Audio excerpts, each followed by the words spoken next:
Hello, my little goblins. I know it took a while, but now we're finally here. We're playing Scareclaw Kashtira.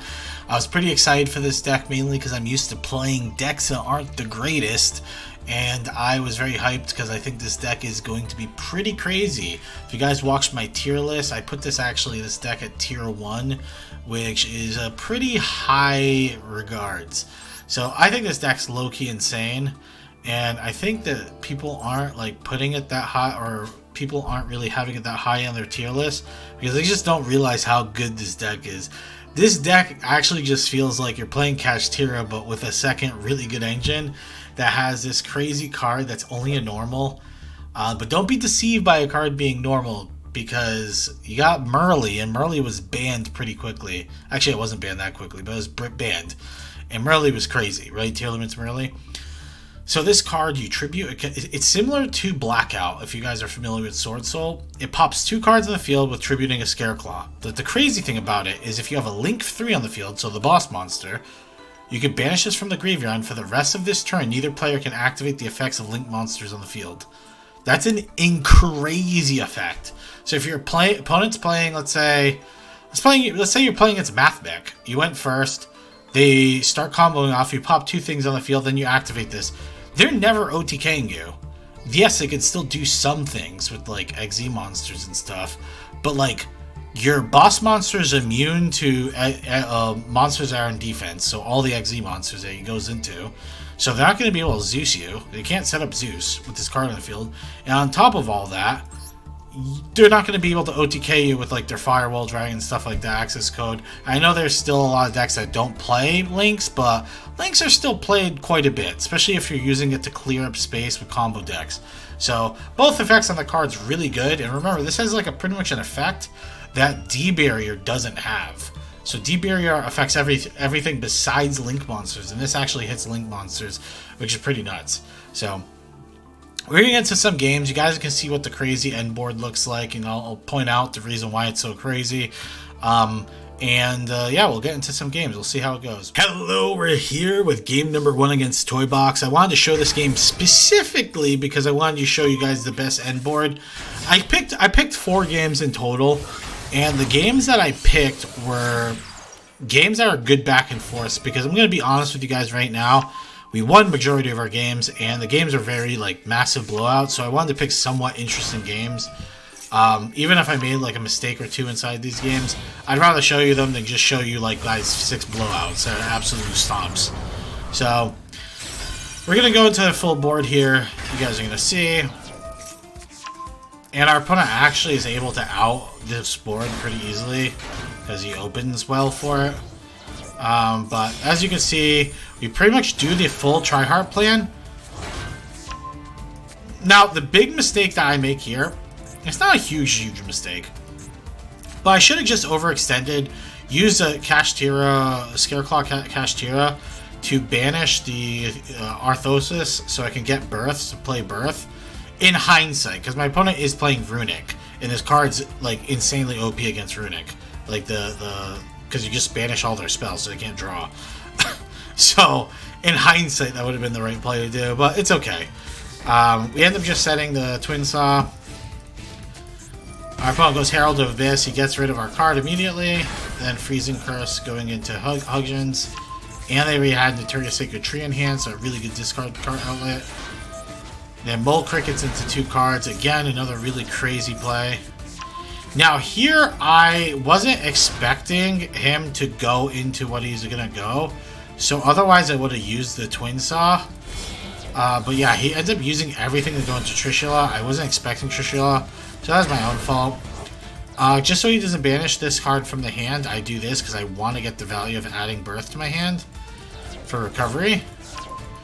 So he does banish a rival. I get my Birth back though. And then he has Thrust, which he grabs into Talents. He's going to use Talents to draw 2 cards. I personally think if he's playing Zeus, he could have... Oh, wait, never mind. His battle phase is skipped. Never mind. Yeah, drawing 2 cards is still pretty crazy. 5 cards. Okay. Now, first things first, I'm just going to use Shangri-Ira's effect. It baits out all his effects.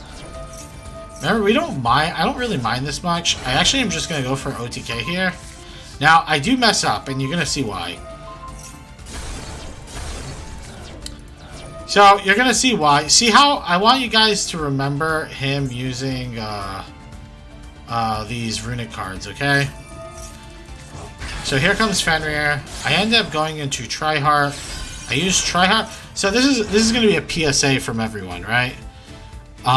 If you guys are playing with the Scareclaw cards and you play against decks like this, make sure you remember, because I played 2 of each monster in the graveyard, so I didn't even think that this card was banished out of my deck. So I am stupid and I bring back this because I thought I would be able to search it, and I wasn't able to because that would be OTK right here. But since I didn't do that, I'm screwed and I don't have OTK. The good thing is, I forced my opponent to use things, so my talents I could draw. And I'm better than my opponent, so I get talents, which grabs me a rival. And it's GG here, and he just scoops it up because I have the Piercer now. But you guys see what I'm talking about. Just make sure you pay attention, because I should have had OTK without having to get lucky off the top there. I should have had it if I just did it, because I had a second one of the double attacking in my deck. So it was kind of annoying. Hello and welcome to game number 2. We're against Furiaal. We have to beat him. If we don't, we cry. Our Maxi gets interrupted, which is annoying. Our hand is good for going second, though. We open Thrust. We don't ever have that many going second cards. The strength of this deck going second is it plays a Kashtira monsters. And, yes, my opponent's playing something weird. But it plays a Kashtira monsters, and on top of that, it also has just a lot of special summons in general. So once you get to your big boss monster, you can usually OTK with that, since it's immune to almost everything your opponent's doing. My opponent's playing some weird shit. I don't even know what this is. His end board isn't like horrific though. His end board's like not that bad. It's not the greatest, but it's not the worst. Alright, so he goes into Toria Beast. And the Toria Beast is kind of annoying because that means my Thrust is like offline. And I think I draw Thrust for turn too, so I'm pretty much going to have to out his board with just these 3 cards. Yeah, I draw Thrust for turn, I go Fenrir. He should have had a much better shot at beating me, but he's kind of stupid, and he let, for some reason, this effect resolve instead of just popping this immediately. The right play was just to pop this immediately. But instead he let Fenrir resolve, so now I just add Unicorn. Why would I add anything but Unicorn if I know he's just going to pop the Fenrir now? So he pops it, I force it, he gets to draw his cards, whippity-doo. He just literally has the Toria Beast and that's it. We go to combat here, we take them both out. Always hit Zeus, by the way, you just don't want them to Zeus you back. So it's really annoying.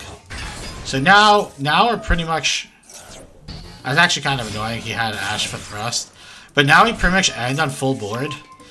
And what do I mean by full board? Now we're pretty much going to end on like full cash board, and we end on full Scareclaw board with the Scareclaw trap. With Birth. And he has 3 cards total, he's going to draw a card for turn. He's going to scoop it up because he knows he's not going to be able to out that. Kind of crazy though, that's a really crazy end board here that we're going to go into. Alrighty, we hit game number 3 against Coco, and our hand looking pretty good. Like I said, not the best going second hand, but it has a lot of extenders. The main problem, the main misplay I think I do here is I think I should have played Wraithso first. Instead, no, I should have played Planet, this one first, but I don't. I play that one first, it gets ashed, which is kind of annoying. So now I grab Rykart.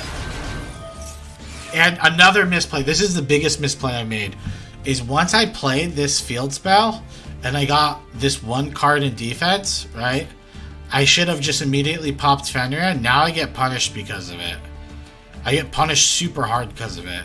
So guys, don't be stupid. Do it right. Pop this first before you do it. This is actually a huge misplay. But remember, I want to point this out. I'm showing you guys these games because every game I had was an absolute blowout. It wasn't even fucking close. Like, I'm not even kidding you. It's like, it was so crazy how many games, I barely dropped a game. It was kind of nuts. So here comes Zeus. And I played like a good amount of games. I played like 20-something games, like 23 or 22 games.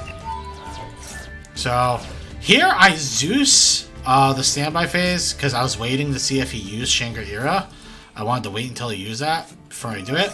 He thrusts me, so he grabs talents, which I think personally is silly because you're gonna see how desperate he is to try and force me to use something, try and get me to use something in my main phase. The big issue here, though, is I didn't realize he was gonna have another Kashtira card. So he ends up top decking. He ended up having like Kashtira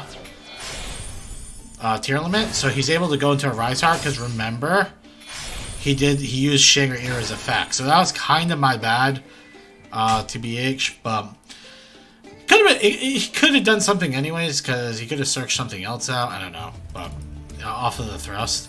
But here, this is a 11 brain play by me. I don't activate Zeus because if I activate Zeus, he gets to activate triple tack talents, draw 2 cards, and it gives him a much better play of ending on something way better than a 0-mat Zeus. So he does this. I just let the Zeus die, and I top deck Reinforcement, which is GG. I know he has nothing. This is absolutely over. Grab a rival. We go into Lightheart. Lightheart grabs my field spell. Now, the only unfortunate thing with this Catharsis, right? The only unfortunate thing about it is if I used this card, I would have had to, I would have been locked into XZ monsters, and I really didn't want to be locked into XZ monsters. I just wanted to have the Scareclaw monster on the field, mainly because I could do the most damage, and I don't think he has a way of outing it with playing Kashtira, to be completely honest. There's like no cards. He can't Fenrir attack. He can't do anything like that because his cards are locked in defense. So I think in this position, it's actually better to just go this monster. So we do as much damage as possible. Bring him down to 800. He has no plays. He's being a good sport and letting us OTK him.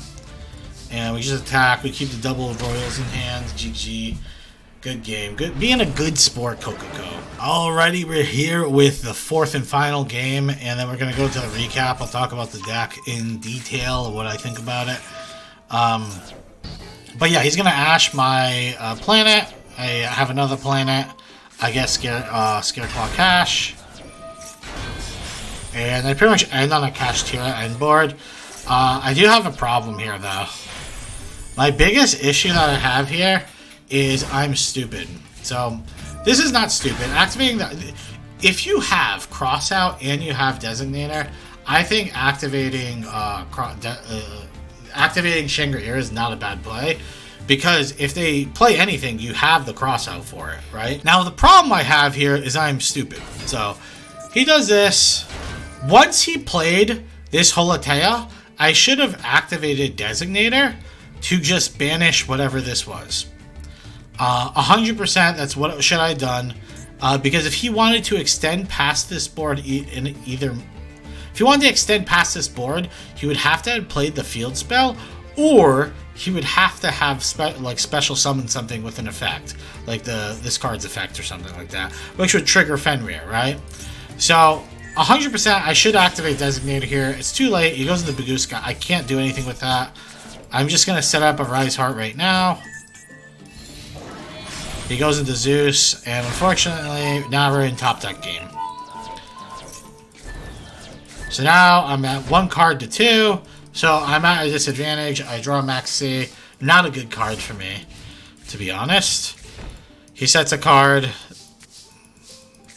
I get Reichphobia, which is a really good card for me to get. Here comes Reichheart into Twin Saw, and we go Lightheart, which Lightheart doesn't actually grab anything. I actually should have just, to be completely honest, should have just stayed into Reichheart, just to do extra damage. We go for double pop. He red reboots, which is I'm fine with because it thins out my deck. But I drew another Maxi, kind of tilting. I guess Maxi just to see if he had anything.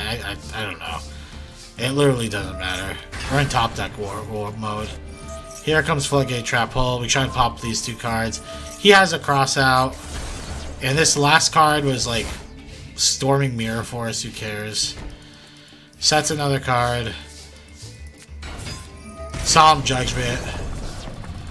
Pretty annoying, but I actually get a really good top deck here. This next top deck I get is going to be Reinhardt, which gets Floodgated. And my opponent's last card is actually evenly matched, which, even if it was, I don't think it changes what I do. Now, the other option I was, because last turn I didn't have my normal summon, I could have normal summon, because I do play Baron. But here I didn't want to normal summon anything in case this was something stupid like Torrential Tribute. So I just attack. He ends up having Big Welcome, which is actually great for me because that means my Ash Blossom goes a long way. And we finished the game off. It was a long one, but yeah, like I said, every other game was a blowout. I don't know what to do about it, you know? Hello, welcome to the recap. If you guys enjoyed this type of video, please subscribe to the channel. It helps out a ton. Also, join our Discord. We host tournaments every Friday, which are pretty lit, and it's pretty good. Also, you guys can check me out on Twitch. I stream usually Tuesday, Thursday, Friday. If something comes up, I'll let you guys know on the Discord. I just wanted to talk about this deck. This deck's crazy. So, I believe hold on, I wrote it down over here. Alright, so my record playing this deck, I had played 22 games. I lost 3 of the games, and 2 of the games I lost was because my opponent opened triple tacked into evenly and just full comboed me afterwards. And after that, the last game I lost was my own fault because they were playing Sprite and they went first, and it was just really stupid. I don't even know if I would have won that game, but I definitely think I could have. I just, for some reason, I forgot Underworld Goddess can negate graveyard effects.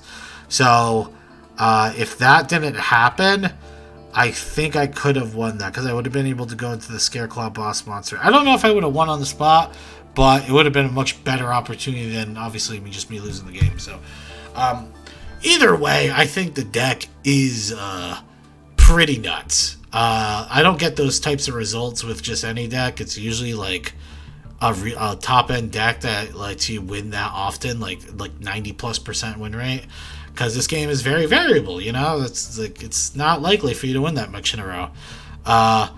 So yeah, this deck is pretty crazy, I'm gonna say. It's definitely, I think it's tier 1. I really do think so, because you do everything the Kashtira deck does, except you have this other package that helps the Kashtira package a lot. And I don't even feel like it breaks the cash cards that much, because the cash cards are kind of bricky to begin with, right? Like, not necessarily, but like we don't have the field spell at 3, and if you open Unicorn, you have full board anyway, right?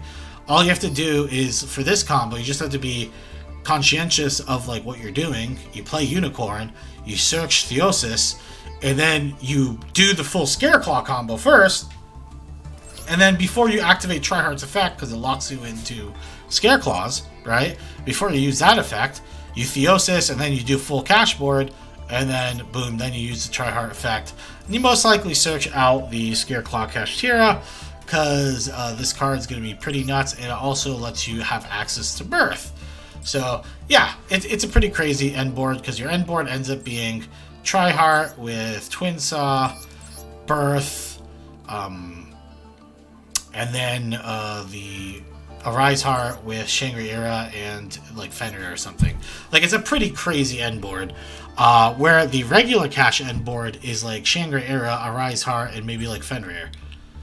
So you get like an extra 2 pop. And remember the biggest weakness about the cash deck. What's the biggest weakness? Type it down in the comments if you know it. Okay, well, besides Book of Moon and stuff like that, the biggest thing you run into when you play cash is other people playing cash cards, and they just summon like a Fenrir, and then they go immediately into a Rise Heart because you activate your Shangri-Era. Well, guess what? You can activate your Shangri-Era now, and then your Tryhard makes it so your opponent can't Zeus you. So it's really not the biggest deal in the world now, right?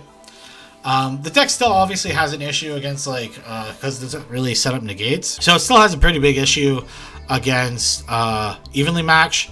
Like thrust into evenly is pretty painful. So I guess you guys get better at the game and open your outs to it, like Ash Blossom. I don't know. It's one of those scenarios. But yeah, the deck is really, really good. On a scale of 1 to 10, I'm gonna give this deck like a solid like 9, and I'll give it like a tier 1 status. I think it's good. I think it's good enough for tier 1. It's definitely not better than tier 1. It's like, I think it's like medium tier 1. Like, it's not, I still think the other decks are very competitive against it still. But it's like a very, very strong deck, and you can climb to Master 1 very, very easily with it. I did not play in ladder, and you might be wondering, is like, why do you play in ladder, Fatsword? I still had a shitload of missions to complete with the other deck, with the other event, and I wanted to make sure I get those missions done.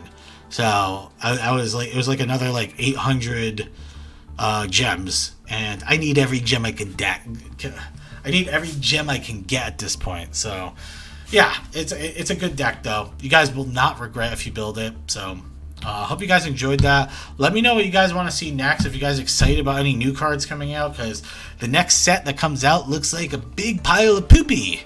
So I might actually not even make them. So I'm not 100% sure. We'll see. But alright, goodbye.